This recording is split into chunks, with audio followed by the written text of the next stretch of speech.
Hello friends, edu rocket channel पे आप सभी का स्वागत है। आज का हमारा टॉपिक है ई प्रॉस्पेक्टस ऑफ बीएड। तो आज हम बीएड के प्रॉस्पेक्टस के बारे में बात करने वाले हैं। तो सबसे पहले हम इसके रूल्स रेगुलेशन सब देखेंगे। देखिए बीएड का प्रॉस्पेक्टस कैसे दिया जाता है।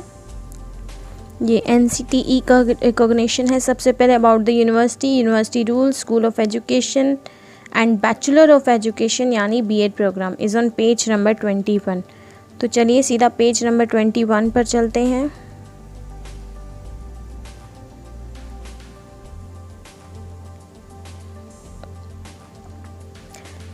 तो फ्रेंड्स, ये है बैचलर ऑफ एजुकेशन प्रोग्राम। देखिए इंट्रोडक्शन दे रखा है कि बीएड जो प्रोग्राम है वो इग्नू ने डिज़ाइन किया है। किस लिए? The aim to develop understanding of teaching learning process at upper primary, secondary और सीनियर सेकेंडरी लेवल के भी अमंग स्टूडेंट या टीचर। तो समझ आ गया होगा आपको कि अंडरस्टैंडिंग डेवलप करनी है टीचिंग लर्निंग की, और किस लेवल पर? अपर प्राइमरी पर या अपर सेकेंडरी पर और सीनियर सेकेंडरी लेवल पर। It focuses on enabling students teachers to reflect critically on perspectives of education or integrate holistically the theory and practices to facilitate active engagements of learner for knowledge creation। तो friends, इसमें active participation की बात की है कि आप बच्चों को कैसे मतलब एक्टिविटीज़ में या एक्टिविटी बेस्ड जो टीचिंग कराएंगे, बच्चों को एक्टिव रखना ही हमारा मेन प्रोस्पेक्टिव होगा, ताकि वो अपनी नॉलेज खुद क्रिएट कर पाएँ, एक क्रिएटर आप उन्हें बना पाएँ। उसके बाद इसके ऑब्जेक्टिव्स दे रखे हैं कि बीएड प्रोग्राम किस किस चीज़ पर फोकस करेगा। तो मैं आपको ये पॉइंट्स एक बार रेड आउट करके दिखा देती हूँ। तो फर्स्ट पॉइंट है developing an understanding of context of education in contemporary Indian society. तो मतलब कंटेम्प्रेरी इंडियन सोसाइटी यानी आज का जो समकालीन भारतीय हमारा समाज है, उसमें जो भी एजुकेशन के बारे में उसका विकास है, उसकी समझ है, उसके बारे में मतलब उसकी एक अंडरस्टैंडिंग डेवलप करना। सेकंड है अप्रिशिएट करना the role of context and socio political realities about learners in facilitating learning in inclusive setting. तो अप्रिशिएट करना है समावेशी शिक्षा। समावेशी शिक्षा होती है जहाँ पे सभी प्रकार के बच्चे एक साथ शिक्षा ग्रहण करते हैं, उसे हम इंक्लूसिव एजुकेशन भी बोलते हैं। तो इस टाइप के इंक्लूसिव एक सेटिंग में सीखने की सुविधा में जो भी स्टूडेंट है उसके बारे में हमें सामाजिक, राजनीतिक वास्तविकताओं की जो भूमिका है उसके बारे में उनको अप्रिशिएट करना चाहिए। नेक्स्ट है creating sensitivity about language diversity in classroom and its role in teaching learning process. तो फ्रेंड्स, आपको पता है कि सभी स्टूडेंट्स अलग अलग माहौल से आते हैं, अलग अलग राज्य के होते हैं, अलग अलग उनकी भाषाएं होती हैं। तो एक टाइप से लैंग्वेज डाइवर्सिटी जो है क्लास में सेटअप हो जाती है, तो उसको हमें अप्रिशिएट करना है। अगर मतलब ऐसे नहीं कहना कि उसकी लैंग्वेज को, उसको बच्चे को मदर टंग में ही हमें सिखाने का कोशिश करनी पड़ेगी, और जो भी hand its role in teaching learning process. तो आपने उसको एक तरह से पॉजिटिव एनवायरनमेंट की तरह ट्रीट करना है, ना कि नेगेटिव की तरह। तो नेक्स्ट है developing an understanding of paradigm shift in conceptualising disciplinary knowledge in school curriculum. तो जो भी हमारा स्कूल का पाठ्यक्रम होता है उसमें जो उनका डिसिप्लिनरी की समझ होती है, हाउ टू क्रिएट डिसिप्लिन, उसमें उनका जो पैराडिग्म शिफ्ट होगा उसकी समझ को, उसकी अंडरस्टैंडिंग को हमें डेवलप करना है। Changing and overcoming gender inequalities in school, classroom, करिकुला, text book, social institution etcetera. तो हमें पहले तो पहचान करनी है, उसको चैलेंज करना है, और फिर उसको मतलब बिल्कुल ही रिमूव कर देना है जेंडर इनइक्वालिटीज़ को, ताकि मतलब लड़का भेदभाव ना करें और सबको समान रूप से दे सकें। Student teachers to acquire necessary competencies for organizing learning experience। तो फ्रेंड्स, इसमें जो भी हम टीचर स्टूडेंट्स को सीखने के जो भी अनुभव होते हैं उनके मतलब आयोजन के लिए या उसके लिए जो भी उनके लिए नेसेसिटी कॉम्पिटेंसीज यानी जो भी ज़रूरी की उनके जो स्किल्स हैं उसको प्राप्त करने में उन्हें हमें सक्षम बनाना चाहिए। उनको develop close connection between different curricular areas. तो एक बेटर पॉजिटिव रिलेशन होना चाहिए, एक बच्चे को उसकी समझ देनी चाहिए कि how to create relation between with self first of all, that is must. और उसके बाद कैसे बाकी बच्चों से, कैसे कम्युनिटी से, कैसे स्कूल से हमें एक क्लोज कनेक्शन बनाना चाहिए, तो ये सारी समझ उसमें होनी चाहिए। नेक्स्ट है enabling students teachers to integrate and apply ICT in facilitating teaching learning process and in school management. तो स्टूडेंट टीचर को मतलब इनेबल करना चाहिए, ICT का यूज़ उन्हें बताना चाहिए, जैसे कंप्यूटर का कैसे, क्योंकि आजकल जो है वैसे भी कोविड टाइम में तो सब। नेक्स्ट है प्रोफेशनल कॉम्पिटेंसीज ऑफ, व्यवस्थित करना है सिस्टम के अकॉर्डिंग, उसको चलाना है, को भी एक पॉजिटिव वे में। प्रोवाइडिंग फर्स्ट हैंड एक्सपीरियंस जाए, फेस टू फेस हो और आपस में बिल्कुल face to senior secondary school सभी किसी भी लेवल के हों, एक तो बिल्कुल आपने उनको फर्स्ट हैंड एक ऑब्जेक्टिव ड्यूरेशन, जैसे कि आप सबको पता है कि बीएड हर यूनिवर्सिटी से 2 साल की होती है, बट इग्नू आपको एक पॉजिटिव पर्सपेक्टिव या पॉजिटिव पॉइंट दे रहा है कि आप इसको कम से कम 2 साल और ज़्यादा से ज़्यादा मैक्सिमम टू मैक्सिमम 5 ईयर्स में कंप्लीट कर सकते हो। उसके बाद मिनिमम एक ट्रेंड इन की जो मिनिमम 2 साल का एक्सपीरियंस लिखा हुआ है वो कोई मैंडेटरी नहीं है। हाँ, जो लोग बाहर से करते हैं जैसे जम्मू वगैरह से, उनके लिए वो मस्ट है। तो रिजर्वेशन और रिलैक्सेशन भी है आपकी 5% मार्क्स की in minimum eligibility will be provided to SC, ST और OBC जो नॉन क्रीमी लेयर के होंगे फ्रेंड्स, और PWD जो कैंडिडेट्स हैं as per the rules of central government, तो उनके लिए 5% मार्क्स का मतलब रिजर्वेशन या रिलैक्सेशन है। बाकी कुछ और इम्पॉर्टेंट इंस्ट्रक्शंस भी दी हुई है। Only those candidates whose results are declared and qualified at the time of submitting the entrance forms are eligible. अगर आपका ग्रेजुएशन या पोस्ट ग्रेजुएशन का रिज़ल्ट आया हुआ है, बेशक मार्कशीट ना आई हो बट रिज़ल्ट आया हुआ है, तो आप इसका एंट्रेंस दे सकते हैं और आप आगे एजुकेशन के लिए भी क्वालिफाइड हैं। उसके बाद the candidates are also advise to carefully read the instructions given under 2.1 and 2.2 in particular about the educational qualification awarded by the private and other university on the matter तो of territorial jurisdiction, duration of degree। तो friends ये 2.1 और 2.2 आप एक बार point red out कर लेना। Next train teacher का मतलब इन्होंने दे रखा है, the train teacher means a person who has completed NCTE recognized teacher education program through face to face mode, so this we studied earlier। और इन सर्विस टीचर भी इन्होंने बोला है कि जो एलिमेंट्री स्टेज ऑफ एजुकेशन पे employed हो, teaching कर रहा हो। नेक्स्ट है 6E point, diploma in elementary education जो DLED जिसे बोलते हैं, डिप्लोमा इन एजुकेशन जो DPE होता है, थ्रू ओपन हो या डिस्टेंस लर्निंग हो और any other teacher education programme completed through ODL will not be considered as a teacher education program for admission to B.Ed। तो जिन्होंने इस तरह से कर रखा है वो एलिजिबल नहीं है। NCTE has mandated completion of a teacher education program through face to face mode only for admission to B.Ed ODL open distance learning। तो ओपन डिस्टेंस लर्निंग से अगर आपने किया है तो वो NCTE होना मैंडेटरी है ताकि आप B.Ed के ओपन उसमें एडमिशन ले पाएँ, अदरवाइज़ आप एलिजिबल नहीं हैं। नेक्स्ट पॉइंट है along with other requisite certificates, बाकी जो भी हमारे लिए सर्टिफिकेट्स मैंडेटरी हैं, रिक्वायर्ड हैं, candidate should also submit marksheet and certificate of completion of a teacher education programme through face to face mode duly recognised by NCTE। तो फ्रेंड्स वही बात की हुई है बार बार कि NCTE रिकॉग्नाइज होना चाहिए, आपका फेस टू फेस मोड में होना चाहिए, यानी रेगुलर होना चाहिए। अगला है OBC non creamy layer central list will be consider. तो सेंट्रल की जो लिस्ट है नॉन क्रीमी लेयर की OBC की वो कंसीडर की जाएगी। और लास्ट पॉइंट है eight the time of counselling. तो फ्रेंड्स जैसा कि आप सबको पता है कि अभी जो रिज़ल्ट आएगा उसके बाद आपकी काउंसलिंग सेट की जाएगी, जिसमें आपको एक शेड्यूल प्रोवाइड किया जाएगा कि जो जो बच्चे सिलेक्टेड हैं उनको काउंसलिंग का एक लोकेशन, टाइमिंग, वो सब आपको आपके स्पेशली घर पर ही आएगा। हो सकता है कोविड का टाइम है तो सब कुछ ऑनलाइन अपडेट किया जाए, वरना सब ऑफलाइन घर ही आता है। तो आपका at the time of counselling the candidates needs to submit a certificate to provide facilities for practical work including the internship as per the format given at page number.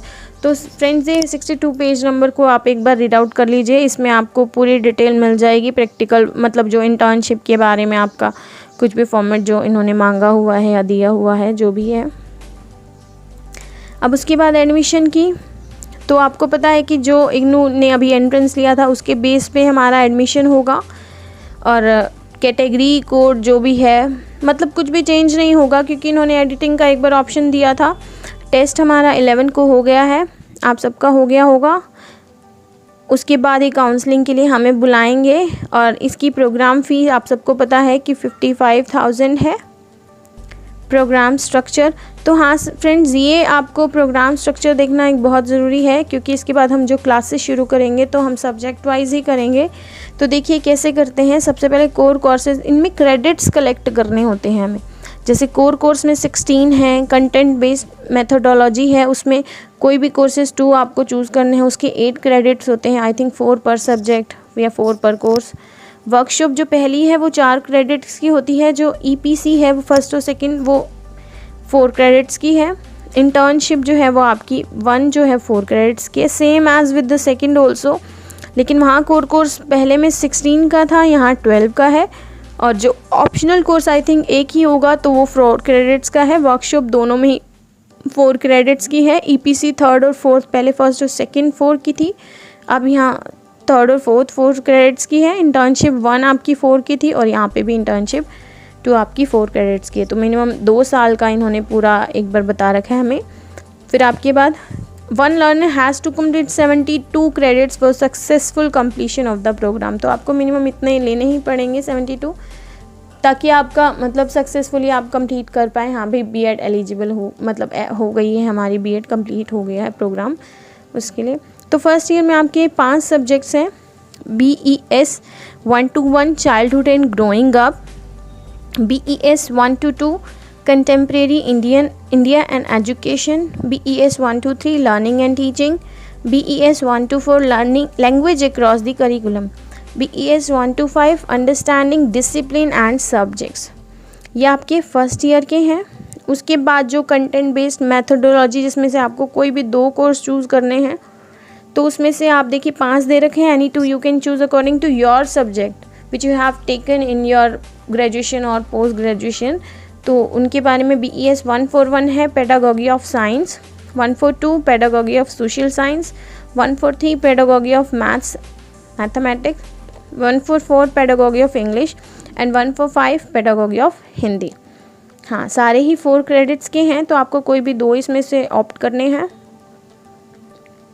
Next practical course की बात की जाए तो पहले workshop 4 credits, और उसके बाद EPC reading and reflecting on the text और एप्लीकेशंस ऑफ ICTE। फिर इंटर्नशिप 1 4 क्रेडिट्स के। फिर ये फ्रेंड्स आपका सेकेंड ईयर का दे दिया, तो सेकेंड ईयर में BES 1 to 6 है नॉलेज एंड करिकुलम, 1 to 7 है असेसमेंट फॉर लर्निंग, 1 to 8 है creating an inclusive school, 1 to 9 gender schools and society. और ऑप्शनल जो कोर्स हैं आपके देखिए BES 131 है open and distance education, 132 guidance and counselling, 133 adolescence and family education, 135 information and communication technology. फिर workshop 2 है, उसकी एक्टिविटीज़ ऑफ 4 क्रेडिट्स। फिर EPC drama and art in education, second है 1 to 4 understanding the self and yoga. फिर उसके बाद internship 1 जो है वो इंटर्नशिप 2 है, ये 134 वो बाय मिस्टेक 1 दे रखा है। तो यहाँ इंटर्नशिप की बात की हुई है, ये कंपलसरी कंपोनेंट है B.Ed प्रोग्राम का, in order to provide broader and meaningful engagement हो, ताकि आप बच्चों को समझ पाएँ। Internship is spread over both years, दोनों साल ही आपको करनी पड़ेगी, आपके क्रेडिट्स इसमें गिवन है। तो फ्रेंड्स ये इंस्ट्रक्शन आपको प्रिंटेड मटेरियल के बारे में बताया हुआ है। The print materials are the self instructions material for both theory and practical component of the programme. आप उसी में से देख के आप मतलब थ्योरी भी है और वही आपको प्रैक्टिकल बनाने में भी मदद करेंगे। Supply to the students in the form of blocks होते हैं, तो जो भी हम क्लासेस शुरू करेंगे आपको तब ब्लॉक्स के बारे में समझा दिया जाएगा। हर एक ब्लॉक्स में 3 से 5 यूनिट होती हैं। यूनिवर्सिटी जो है आपको material study material and assignment to the students by registered post, अगर आप नहीं लेना चाहते तो आपको ऑनलाइन भी प्रोवाइड किया जाएगा। ऑडियो वीडियो प्रोग्राम्स भी होते हैं। एक स्वयं इनका चैनल है जो ऑनलाइन पोर्टल है फैसिलिटीज़ के लिए। एक स्वयं प्रभा करके IGNOU is coordinating channel 20 SOU and teacher education in Swayam Prabha project which is 24/7 free DTH channel है। At present 3 hours video program related to various course of B.Ed are being telecasted on it। तो इसमें 3 घंटे का एक क्लास दिया जाता है on it। Learners with DD free dish TV और Jio TV app can access this channel. तो आप इस चैनल को एक्सेस कर सकते हो स्वयं प्रभा को। असाइनमेंट्स होते हैं आपके, वो एक कंपल्सरी कंपोनेंट है आपका। The only one tutor marked assignment for each theory course. एक ही ट्यूटर आपको हर कोर्स के लिए प्रोवाइड किया जाएगा। These assignment are to be submitted to the programme centre पर आपको इसको जाके देना पड़ेगा और जो सबमिशन शेड्यूल होता है वो आपका ऑनलाइन अपडेट कर दिया जाता है। काउंसलिंग सेशन, हाँ जी, तो ये पढ़ते हैं पूरा अच्छे से। Generally the counselling sessions will be held at the programme centres during weekends. तो ये वीकेंड्स यानी सैटरडे संडे को ये ऑलमोस्ट होता है। एंड लॉन्ग हॉलीडेज़ जो भी ज़्यादा छुट्टियां होती हैं, जैसे जो वर्किंग है only open distance learning IGNOU उन्हीं को ही करवाता है। तो जो भी आपकी लॉन्ग हॉलीडेज़ होती हैं उसमें भी ये अपनी असाइनमेंट्स की क्लासेस लगा देते हैं, मतलब काउंसलिंग लगा देते हैं। Within the general schedule of the program, the coordinators at the program centers will decide on the conduct of the session कि कैसे आपका सेशन मूव ऑन होगा, कैसे क्लासेस लगेंगी, कैसे आपको असाइनमेंट बनाने हैं, कैसे वर्कशॉप होगी, कैसे इंटर्नशिप। तो ये सब डिटेल्स आपको उस ऑनलाइन क्लासेस में दी जाती हैं। The programme centre coordinators will also provide the counselling schedule. जो आपके सेंटर कोऑर्डिनेटर हैं वो भी आपको स्केड्यूल्स के बारे में डिटेल प्रोवाइड कर देंगे। The counselling session will include clarification required in the print material and audio video programmes through active interactions with the student. तो फ्रेंड्स आपको सारी ही डिटेल बता दी जाएगी उन ऑनलाइन क्लासेस में। नहीं तो आप हमारे चैनल को सब्सक्राइब कीजिए, आपको यहाँ पर भी सारी वीडियोस अप टू डेट मिलेंगी, कैसे आपको इंटर्नशिप करनी है, कैसे क्या असाइनमेंट बनाने हैं, तो यहाँ आपको सारी नॉलेज दी जाएगी। उसके बाद evaluation, the system of evaluation both for theory and practical work is as follows.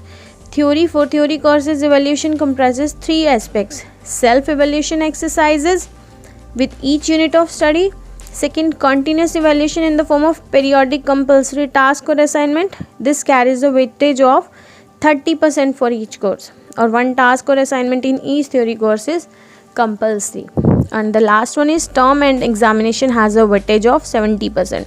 तो जो आपके पेपर होते हैं वो 70% है, 30% आपका ये असाइनमेंट में जाता है, बाकी कुछ सेल्फ एवेल्यूएशन, उसका कोई क्रेडिट नहीं होता, उसके कोई मार्क्स नहीं मिलते मतलब, और इसमें ग्रेड दिए जाते हैं, मार्क्स नहीं दिए जाते। तो अब हम बात करते हैं टर्म जो एग्जामिनेशन है वो जून और दिसंबर होते हैं, 2 महीने होते हैं पूरे साल में। But for the candidates of academic year July 2021 the first term and examination will be held in June 22 only for the first year course. तो अब जो सेशन 21 में एग्ज़ाम मतलब एडमिशन लेंगे उनके एग्ज़ाम जुलाई 22 में होंगे फर्स्ट ईयर के, और the students will be permitted to appear in the term and examination for the course of second year only in July 23। तो फर्स्ट ईयर के एग्ज़ाम जुलाई 22 में और सेकेंड ईयर के एग्ज़ाम जुलाई 23 में हेल्ड होंगे।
तो प्रैक्टिकल की बात करते हैं। For practical courses evolution comprises following aspect.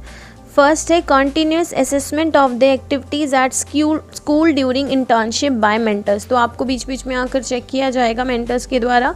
Second, assessment of portfolio and reflective journal of the student teacher which is being prepared during internship. जो आप इंटर्नशिप के टाइम जो अपना पोर्टफोलियो और रिफ्लेक्टिव जो जर्नल वो प्रिपेयर करोगे वो भी आपका मेंटर्स चेक करेंगे। Third, assessment of activities related to EPC completed during internship and workshop at workshop. तो ये एक्टिविटी भी आपको EPC से रिलेटेड वहीं करनी पड़ेगी।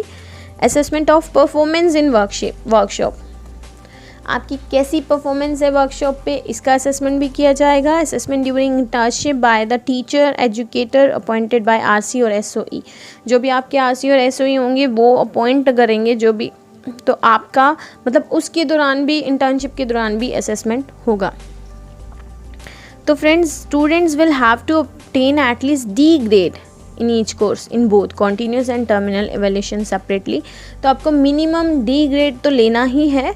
However, the overall average जो है should be at least C grade for the successful completion of a course। अगर आपको successfully इसको complete करना है तो minimum C grade तो you have to take। If a student has missed any term and examination of a course for any reason, अगर कोई छोड़ रहा है बीच में, he or she may appear in the subsequent term and examination। This facility will be available until a student secures the minimum pass grade, but only up to be a period of 5 years from the date of registration। तो friends, अगर आप छोड़ रहे हैं तो आप कुछ time बाद, मतलब अगर आपका पासिंग ग्रेड आया है उसमें पहले, तो आप 5 साल के अंदर अंदर दोबारा कभी भी उसको रीअपीयर मतलब कर सकते हो। A learner cannot attend both the workshop in, आपको वर्कशॉप फर्स्ट ईयर की फर्स्ट ईयर में करनी पड़ेगी, सेकेंड ईयर की सेकेंड ईयर में करनी पड़ेगी। Gap of 1 academic year is mandatory. तो 1 साल का गैप तो अपने आप ही हो जाएगा दोनों वर्कशॉप में। A learner has to complete all the activities related to internship second before attending workshop second। तो मतलब ये है कि आप जब तक फर्स्ट ईयर का सारा काम करेंगे तो उसको उसी में ख़त्म करके जाना है, तब आपको उसके बाद सेकेंड ईयर की स्टार्टिंग करें, चाहे वो वर्कशॉप हो, चाहे वो इंटर्नशिप हो, कुछ भी हो। तो फ्रेंड्स, ये ग्रेडिंग सिस्टम है। यहाँ पे मार्क्स नहीं दिए जाते फ्रेंड्स, हाँ जी, मार्क्स नहीं दिए जाते, ग्रेडिंग सिस्टम होता है। तो A एक्सीलेंट है जो 80% एंड अबव में काउंट होगा, उसको पॉइंट ग्रेड मिलेंगे 5। B very good 60 to 79.9, C good 50 to 59.9 and D satisfactory 40 to 49.9, E unsatisfactory below 40%। तो इनके पॉइंट ग्रेड 5, 4, 3, 2, 1 गिवन है।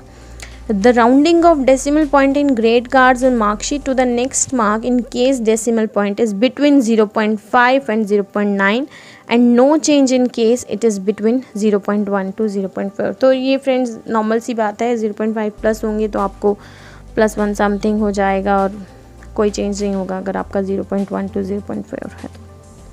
That students will be declared successful if he or she scores at least C grades in theory courses and practical course separately। तो friends, अच्छे से पढ़िए। C क्या, B और A grade भी मिलेंगे। तो ये आप आज हमने प्रॉस्पेक्टस के बारे में बात की है। अगर आपको कोई भी प्रॉब्लम है तो प्लीज़ कमेंट बिलो, और thank you friends for understanding this. अगर आपको इससे रिलेटेड और भी अपडेट्स चाहिए तो प्लीज़ हमारे चैनल को सब्सक्राइब कीजिए, वीडियोस को लाइक कीजिए और ज़्यादा से ज़्यादा शेयर कीजिए। Thank you friends, take care, bye bye.